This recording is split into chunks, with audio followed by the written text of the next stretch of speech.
the galaxy-loved spectacle. Across 1,000 star systems, trillions tuned their quantum relays to watch the most anticipated event in recent history, the Trial of Worth. It was not a war. It was not a coronation. It was something far more dangerous.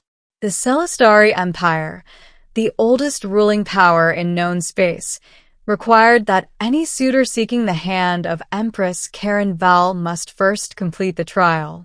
Not for romance. Not for tradition. But for survival. The Celestari throne was not inherited. It was defended. And Karen Val was no ordinary monarch. She had inherited the throne at 19 after surviving an assassination attempt that wiped out half her bloodline. Since then, she had ruled with precision and terrifying intelligence. Her people revered her. Her enemies feared her. But the empire demanded stability, and stability required a bonded sovereign. So the trial was announced. Every alien prince of standing was invited.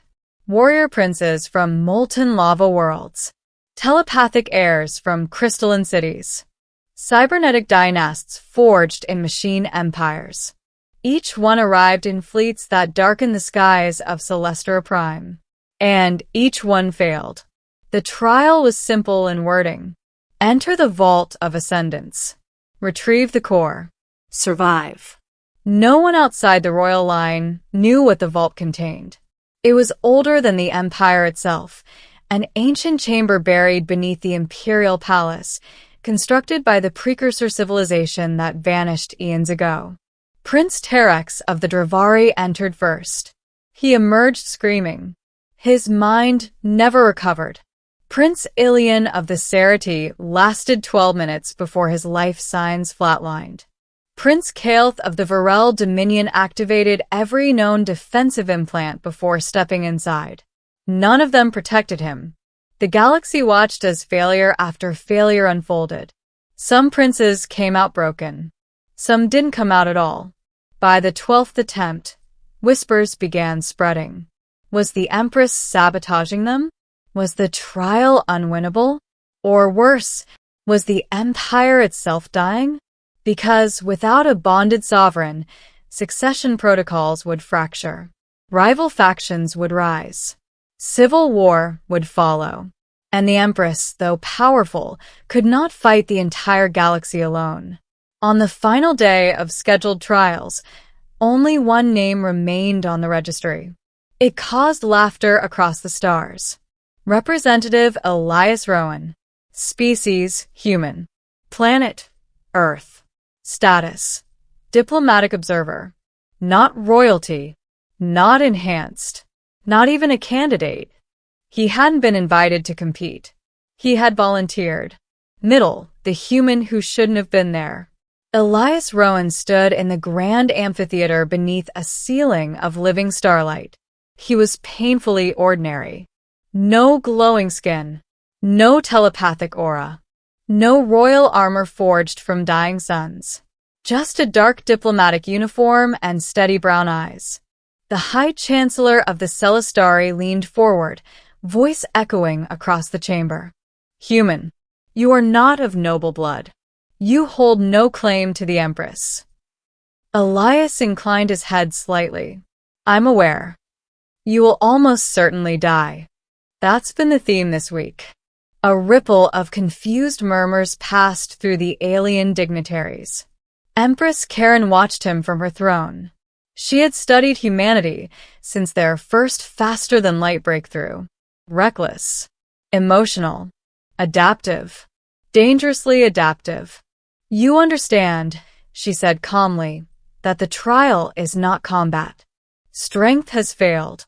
Intellect has failed. Psionic mastery has failed. Elias met her gaze. Then maybe it requires something else.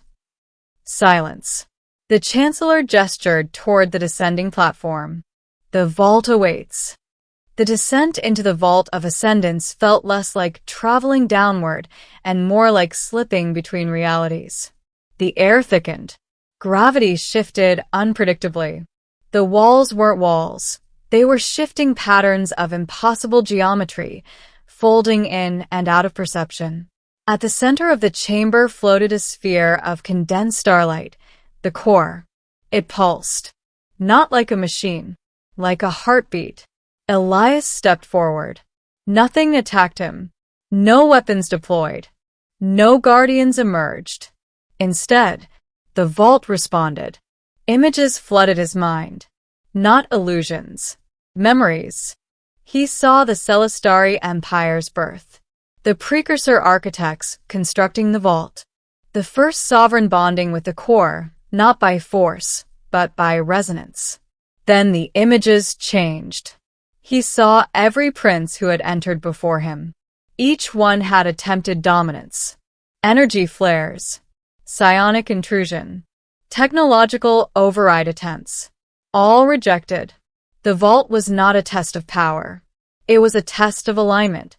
Elias staggered as the core's presence pressed against his consciousness. A voice, ancient and layered, spoke directly into him. "Why do you seek the throne?" He swallowed. "I don't." A tremor rippled through the chamber. "All others have."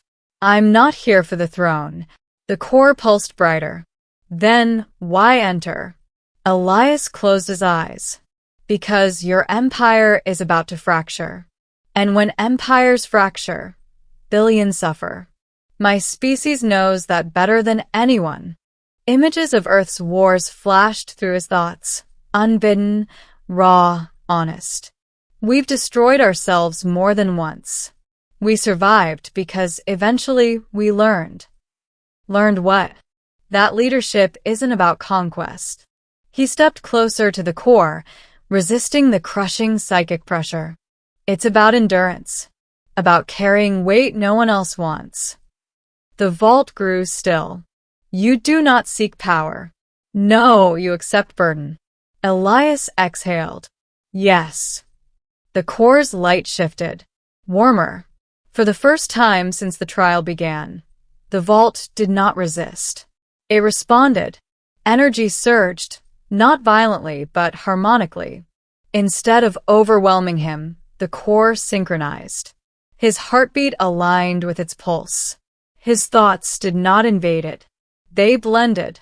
Above in the amphitheater, alarms blared. The vault's energy readings spiked beyond recorded limits. Empress Karen rose from her throne. "What is happening?" Deep beneath them, the core asked one final question. "Will you stand beside her, not above?" Elias didn't hesitate. "Yes." The chamber exploded with light. Climax. The bond when the vault doors opened. Silence fell across the galaxy. Elias Rowan walked out. Alive. Not glowing with overwhelming cosmic power. Not transformed into something unrecognizable. But changed. Behind him floated the core, no longer untethered, but orbiting him gently, like a second sun. Gasps echoed through the amphitheater. The High Chancellor staggered backward. It chose him. Empress Karen descended from her throne slowly, her expression unreadable.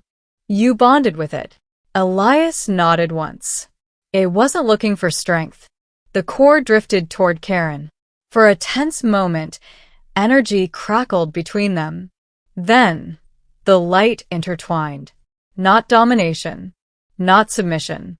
Connection. The ancient sigils along the amphitheater walls ignited, blazing with golden fire.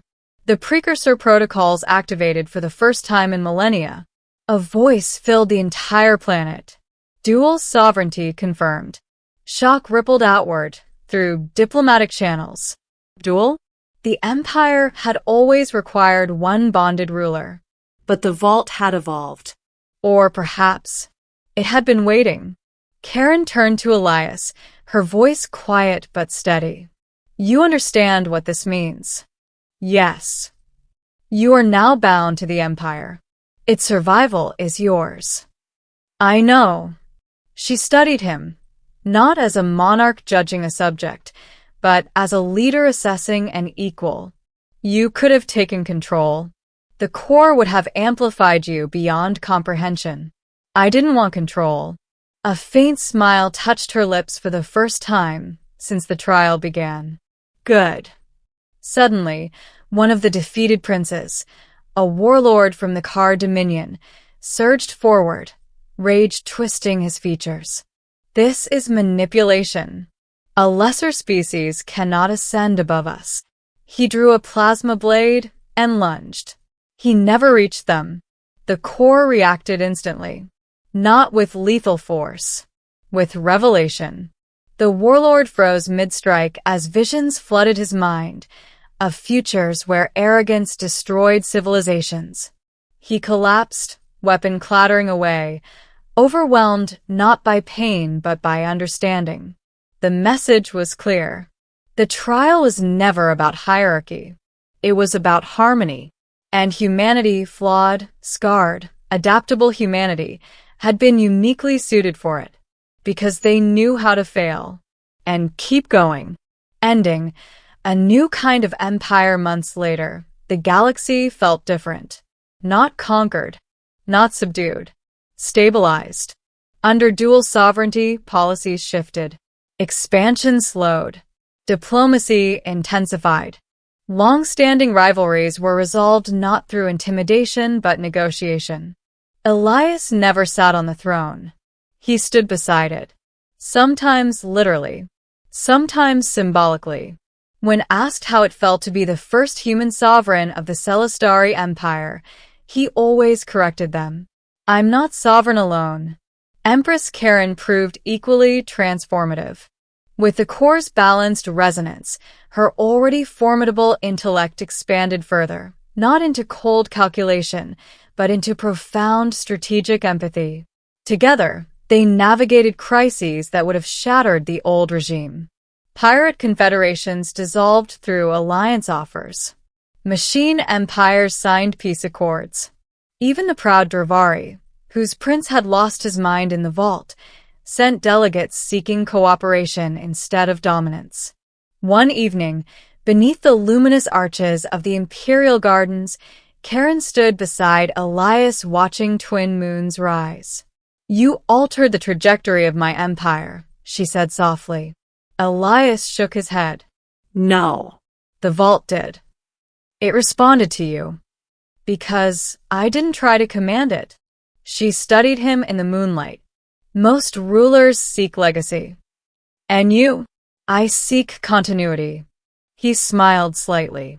Good. Legacy tends to be overrated. She laughed, a rare sound that startled nearby attendants. In orbit above Celestra Prime, the core pulsed steadily, its light now visible across the sky like a permanent dawn. It no longer tested worth. It amplified balance. The galaxy slowly came to understand something profound.